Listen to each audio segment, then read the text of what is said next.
নবী মিথ্যা বলতে পারে না, সেই নবীর দাওয়াত মিথ্যা হতে পারে না। নবী টাকার জন্য দাওয়াত দেয় না, খানার জন্য দেয় না। এমনকি আজ জমিনে তাকাইলে দেখা যায় আপনি আমি চিল্লার জামাতে যাই, কোথাও দাওয়াত নিয়ে যাই, মানুষের বাড়িতে গেলে ভালো ভালো খানা পাই। এমনকি আমার নবী দাওয়াত দিতে গিয়া একদিন আর 2 দিন না, 3 দিন 4 দিন পর্যন্ত উপবাস থেকে পেটের ভিতরে পাথর বেঁধেছে। ক্ষুধার তৃষ্ণায় নবী ক্ষুধার জ্বালায় পেটে গামছা বেঁধেছে। ক্ষুধার তৃষ্ণায় গামছা বেঁধেছে দিনের দাওয়াত দিতে গিয়া, নবী সঠিক পথ বুঝাইতে গিয়া। ওই পথগুলো যদি বুঝতে চাও, নবীর আদর্শ অনুযায়ী জীবনকে গঠন করো, নবীর সুন্নত অনুযায়ী নিজেকে চালাও। আমার ঘর নবীর সুন্নত অনুযায়ী চলে না। বাবাই দস্তরে খাবার খায়, সন্তান পাশে ফিরিতে বৈশা খাবার খায় নাই। স্বামী সুন্দর করে নখ কাটে, স্ত্রীর নখ এক একটা 2-3 কর থাকে, ঠিক কি না কথা বলে? স্বামী পর্দা করে, স্ত্রীর পর্দা নাই, ঘরের ভিতরে সুন্নত নাই, চলাফেরায় সুন্নত নাই। অথচ নবী বলেন, ক্বালা রাসূলুল্লাহি সাল্লাল্লাহু আলাইহি ওয়াসাল্লাম, মান আহাব্বা সুন্নতি ফাকাদ আহাব্বানি ওয়া মান আহাব্বানি কানা মাই ফিল জান্নাহ। দুনিয়ার উম্মতেরা শুনে নাও, যারা আমি নবীর সুন্নতকে মহব্বত করবা তারা আমি নবীকে মহব্বত করবা, আর যারা আমি নবীকে মহব্বত করবা গো তারা আমি নবীর সাথে জান্নাতে প্রবেশ করবা। তুকু যাও সুন্নতে আহমদ কুজাফা মোহাম্মদ কাইবুয়াত নিসবত তোরা हमसुरा तो हम सिरात मुस्तफा कर तमामी हाल उकुन इत्तेबा इत्तेबाए सुन्नते कौले रसूल मस्दाएगा नामाई हम কোন কবুল। নবীজির চেহারা ছিল সুন্দর, নবীজির আদর্শ ছিল সুন্দর। নবী শুধু সৌন্দর্যই ছিলেন না, আল্লাহ কয় আমি নবীকে গোটা জাহানের জন্য রহমত বানাইয়া দিলাম। আমার নবী মানুষের জন্য রহমত, গাছের জন্য রহমত, মাছের জন্য রহমত, প্রাণীর জন্য রহমত। আমার নবীকে প্রাণীরাও নবী হিসাবে মানে, গাছেরাও নবী হিসাবে মানে। আবার নবীরে কত কাফের নবী হিসাবে মেনে মুসলমান হয়ে গেছে, মুসলমান হয়ে গেছে। আমার নবীর জন্য এত মায়া, এত মায়া গো, আমার নবীর জন্য এত আদর, আমার নবীর জন্য এত মহাব্বত। কাফেরেরা নবীকে নবী মেনে কালিমা পড়ে মুসলমান হয়ে গেছে। সাহাবীরা নবীর জন্য জীবন দিয়ে দিছে।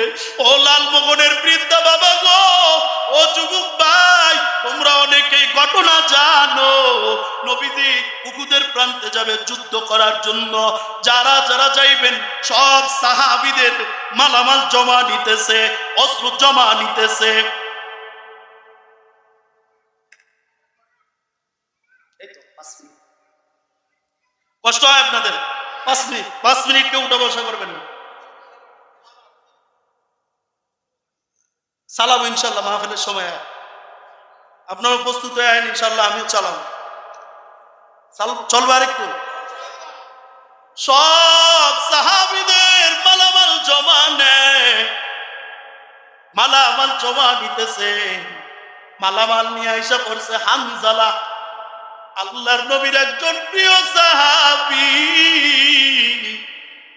নবীর জন্য কত পাগল, মালামাল জমা দিতে এসে পড়ছে। আল্লাহর রাসূল কয়, ও হানজালা, তোমার মালামাল জমা দেওয়া লাগবে না, আজ তোমার বিবাহের রাত্র কিতাবের ভিতরে পাওয়া যায়। তুমি যুদ্ধে যাওয়া লাগবে না, তোমার বিবাহের রাত আজকে, তোমার বাসরের রাত, তুমি যুদ্ধে যাওয়া লাগবে না। তুমি আগামী দিন যদি তুমি পারো যুদ্ধে গিয়া তুমি শরীক হও, না হয় তোমার যুদ্ধে যাওয়া লাগবে না, তুমি তোমার আজই একটা রাত্র, প্রথম রাত্র তুমি তোমার স্ত্রীর সাথে থাকো, যুদ্ধে যেও। অথচ তাকাইয়া দেখেন গভীর রাত, হানজালা উঠে গেছেন ফরজ গোসল করার জন্য।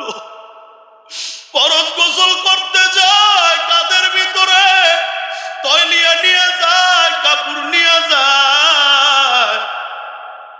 এমত অবস্থায় একটা আওয়াজ বেশে বেশে কানের ভিতরে আসতেছে, ও হানজালা শোন, তুই এদিকে গোসল করতে যাও, ওদিকে তো মায়ার নবীকে কাফেররা হত্যা করে ফেলেছে। হানজালা দৌড়িয়া গিয়া কয়, বিবি কাপড়গুলো রেখে দাও আর আমার তরবারি দাও, যারা আমার নবীরে হত্যা করেছেন আমি তাদেরকেও হত্যা করে দিব। বিবি হাত পাশে ধরিয়া কয়, আদরের স্বামী, আজ মাত্র বিবাহ হলো, তুমি গোসল ফরজ হয়ে গেছে, গোসল করতে যাও, গোসল করে নাও, নাপাক হালতে কেন তুমি যাইতেছ? হানজালা ডাক দিয়ে কয়, বিবি যেই নবীর আদর্শ দেখিয়া আজ আমি হানজালা এত দাবি, যেই নবীর আদর্শ মেনে আজ আমি হানজালা এত দাবি, ওই নবী যদি না থাকে আমি কার জন্য গোসল করব, আমি কার জন্য গোসল করব? হানজালা নবীর প্রেমে স্ত্রীর কথা না শুনিয়া তরবারি নিয়ে চলিয়া গেলেন। অনেক কাফেরদেরকে হত্যা করিয়া হানজালাও হত্যা হয়ে গেছে। পরের দিন আল্লাহর নবী একটু সুস্থ হলেন। ঘটনা লম্বা করব না, সংক্ষেপে একটু বলে দেই রে বাবা। আল্লাহর নবী সুস্থ হয়ে ডাক দিয়া বলেন, হে সাহাবীরা, তোমরা যারা আছো ময়দানে তাকায় দেখো, অনেক সাহাবীরা এখানে আছে যারা শহীদ হয়ে গেছে, তাদের লাশগুলো আনিয়া আনিয়া তোমরা এই শহীদদেরকে দাফন করো।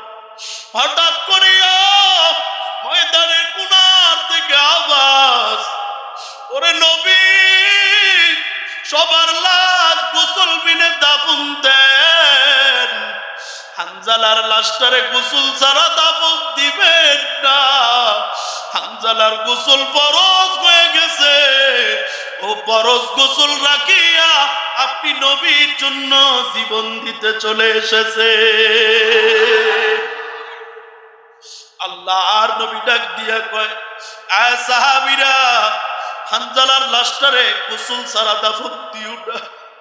আল্লাহ কয়, জিবরাইল যাও যাও যাও, আমার পয়গম্বরের জানায়া দাও, হানজালার গোসল দুনিয়ার কোন সাধারণ পানি দ্বারা হবে না, আমার আল্লাহ জান্নাতি পানি দিয়া হানজালারে গোসল করাইয়া দিছে।